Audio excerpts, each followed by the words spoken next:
Au nom du Père et du Fils et du Saint-Esprit, Amen. Les bénis de mon Père, bonjour. En cette journée de 2 novembre, nous commémorons tous les fidèles de fin.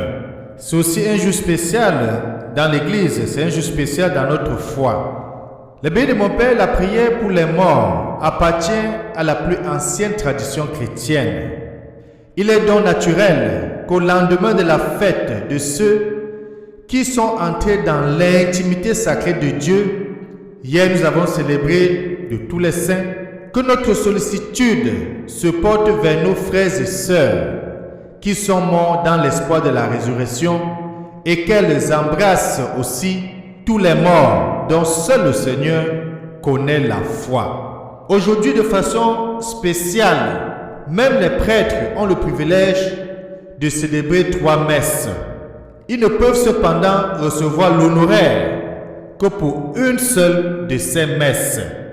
Ils appliquent la seconde pour tous les fidèles de fin et la troisième aux intentions du souverain pontife. C'est pour dire qu'aujourd'hui, c'est aussi un jour spécial dans notre vie de foi. Les bénis de mon Père, 3 textes vont nous aider à rester en communion avec l'Éternel des armées.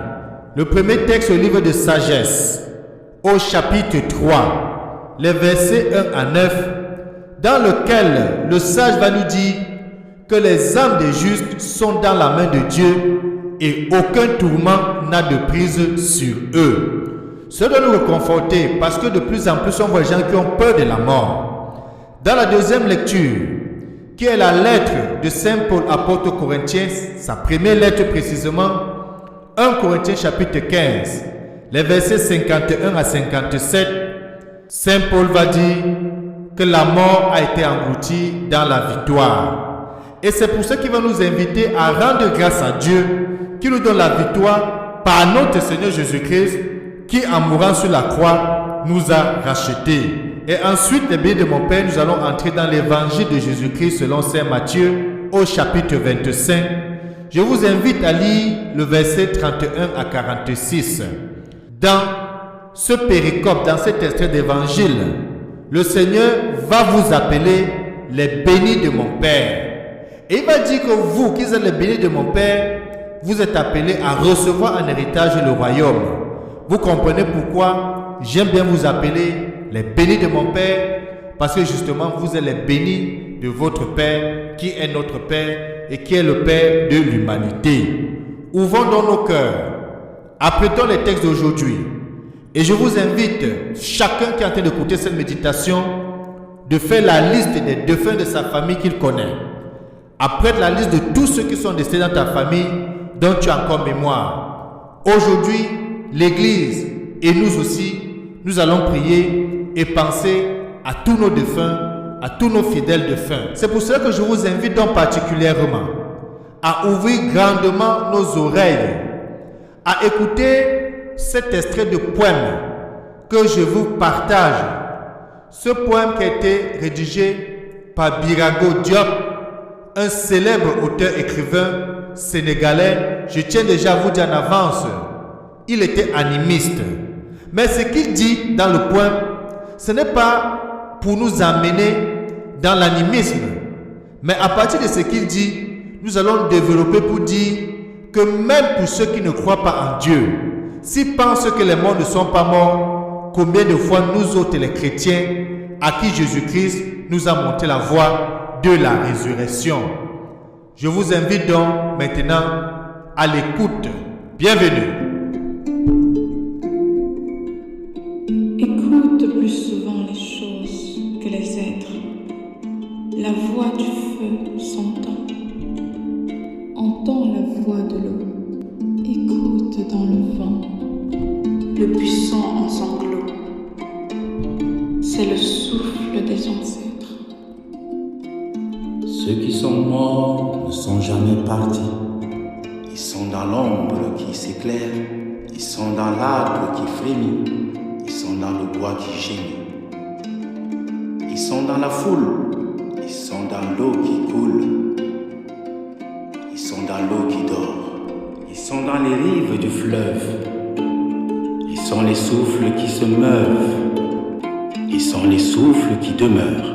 Ouvrons nos cœurs, tournons nos sens à l'intérieur et prions. Écoute nos prières avec bonté, Seigneur. Fais grandir notre foi à ton Fils ressuscité des morts, pour que soit plus vive aussi notre espérance en la résurrection de tous nos frères défunts vers qui nous tournons notre attention ce matin, et vers toi nous nous tournons pour les remettre dans ta miséricorde et dans ton amour. Toi qui es Dieu de bonté, toi qui es Dieu de la vie, tu es venu pour qu'aucun des hommes ne se perde. Tourne ton regard d'amour et de compassion vers nos frères défunts. Nous t'avons prié par Jésus-Christ, ton Fils bien-aimé, lui qui vient régner avec toi dans l'unité du Saint-Esprit, Dieu maintenant et pour des siècles et des siècles. Amen. Ouvrons à présent le béni de mon Père, nos textes bibliques pour les lectures de ce jour. Je vous invite vraiment à les lire parce que c'est important de mieux connaître l'enseignement de l'Église et surtout de la Bible sur les morts. D'abord le livre de Sagesse au chapitre 3, les versets 1 à 9. Ensuite 1 Corinthiens chapitre 15, les versets 51 à 57. Et ensemble nous allons lire l'évangile de Jésus-Christ selon saint Matthieu. Bonne lecture. Ils sont les souffles qui demeurent. Ceux qui sont morts ne sont jamais partis. Les morts ne sont pas morts.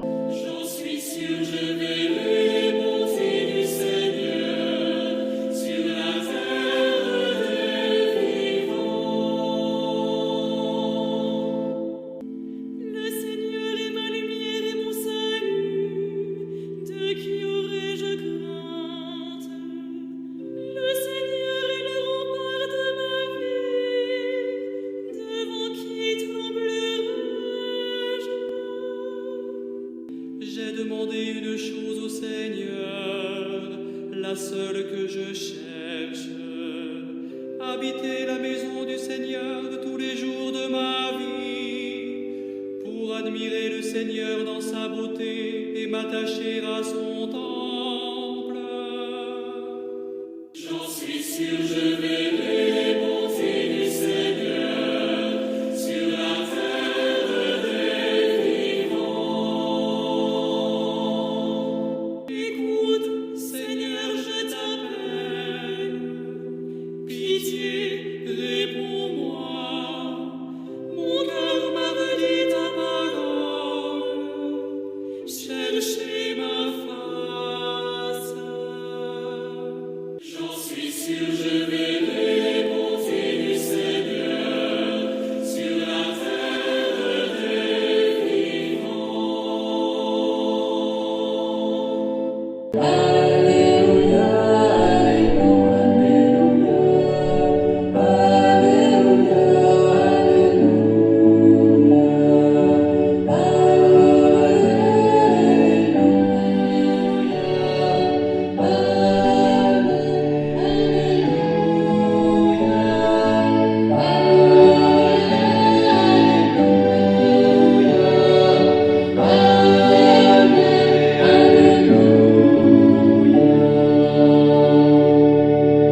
Évangile de Jésus-Christ selon saint Matthieu au chapitre 25, les versets 31 à 46.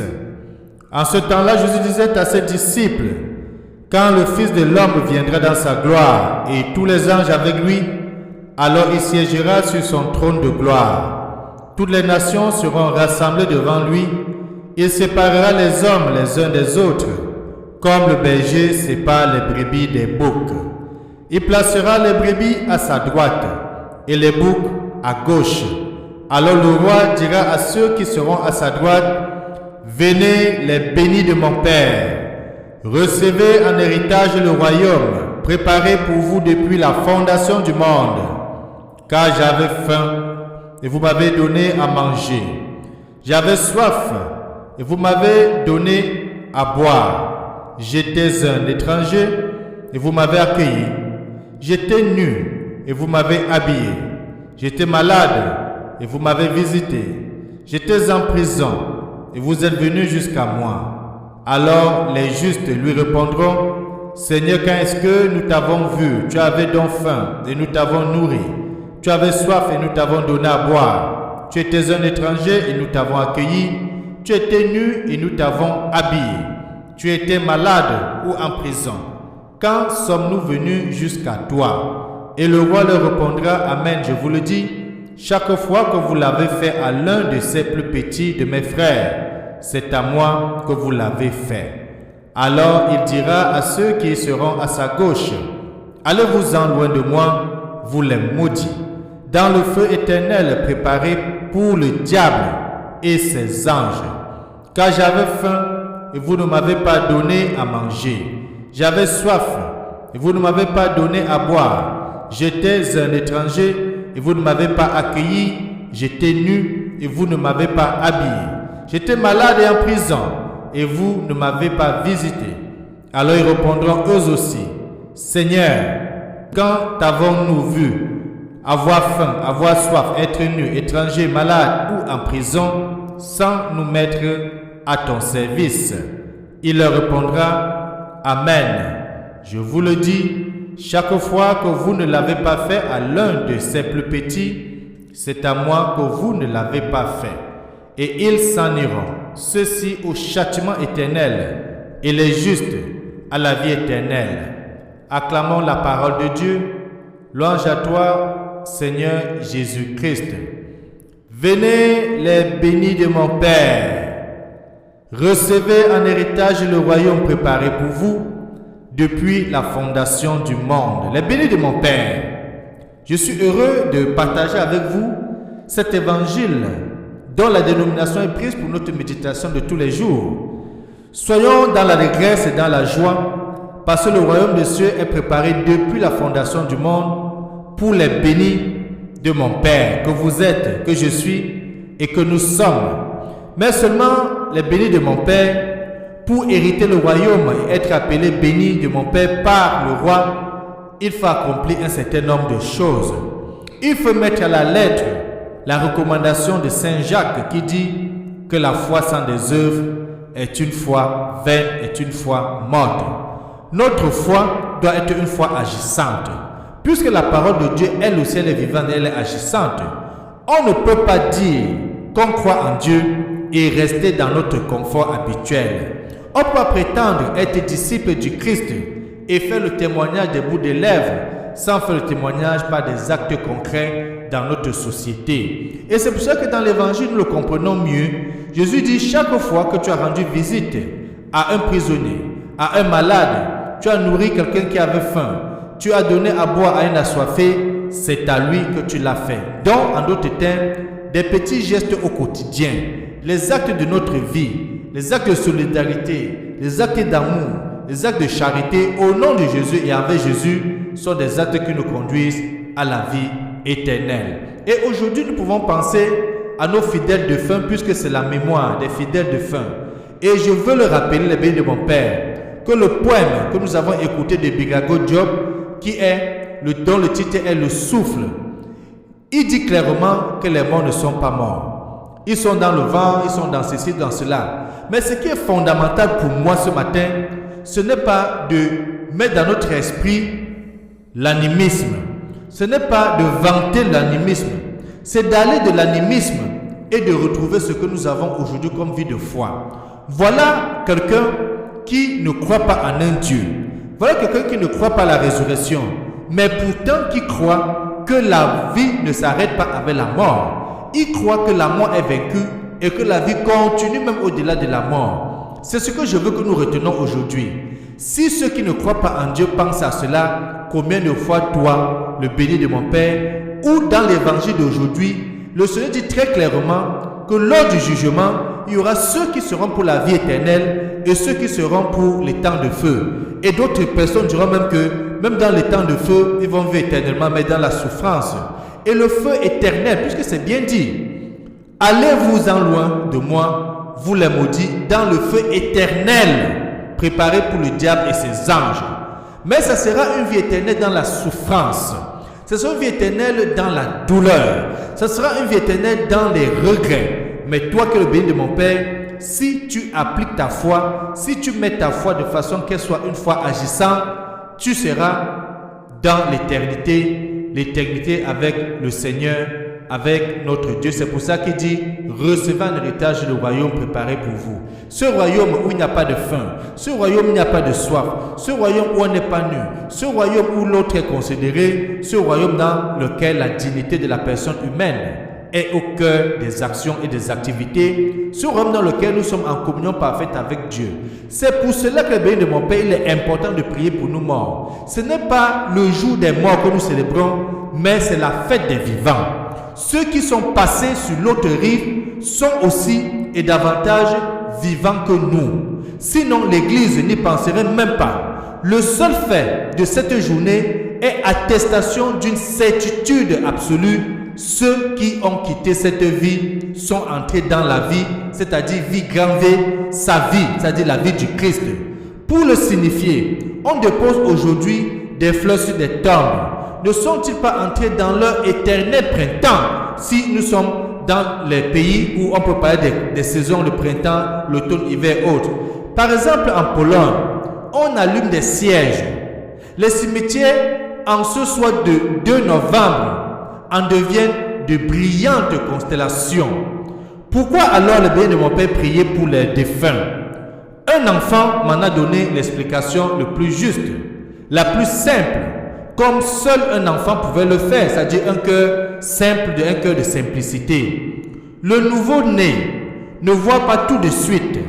Il faut du temps pour que ses yeux s'acclimatent à la lumière. Ainsi, si notre cœur n'est pas assez pur pour voir le visage même de Dieu, sans être aveuglé par sa beauté, n'oublions pas qu'à l'heure de notre naissance au ciel, après de longues gestations de cette vie, il nous faudra également un temps d'adaptation aux mœurs de Dieu, un temps d'acclimatation à sa gloire. En le faisant, nous passerons de quelques degrés de notre tiède amour à la fournaise ardente de l'amour, à l'état incandescence sans en être consumé. Si notre guérison intérieure n'est pas achevée, si nous partons, l'âme encore rivée par trop de chaînes, le cœur encore pollué par trop d'impuretés, il nous faudra le bien de mon Père, ce temps où le Seigneur pourra achever notre délivrance intérieure, guérir totalement nos blessures et maladies, ce que nous avons hérité de cette vie. Cette purification, cette guérison, cette délivrance, comment s'opère-t-elle? Par le feu de l'amour, qui est le feu même du Saint-Esprit. La lumière étant déjà bien plus éclatante que sur terre, nous percevons avec acuité tout ce qui, en notre cœur, n'est pas encore digne de Dieu, pas encore configuré au visage de Jésus. Oh, comment ton cœur est brillant! Aujourd'hui, c'est un jour spécial. Tourne ton regard vers ceux qui t'ont précédé dans la mort. Prie pour ceux qui t'ont laissé, qui ont rejoint l'éternité, parce qu'ils ont besoin de tes prières. Eux aussi, étant libérés, entrant dans la sainteté, dans le cœur de Dieu, intercédera pour nous autres qui sommes sur la terre. C'est pour cela que de façon spéciale, si tu avais oublié, je t'invite à aller à l'église, demander une intention de messe pour le repos de l'âme de chacun de tes défunts. Étale cela même au courant de l'année, pour qu'en arrivant le 2 novembre prochain, tu aies célébré une messe pour le repos de l'âme de tes défunts.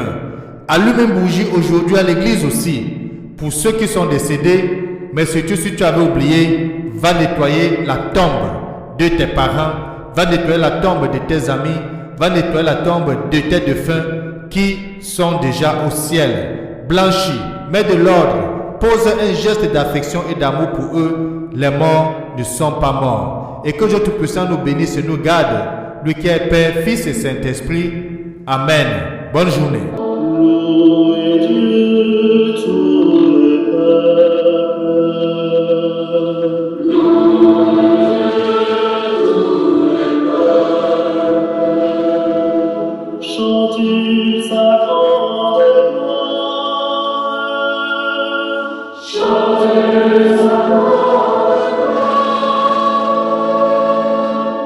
Oui, notre Dieu. nous aide.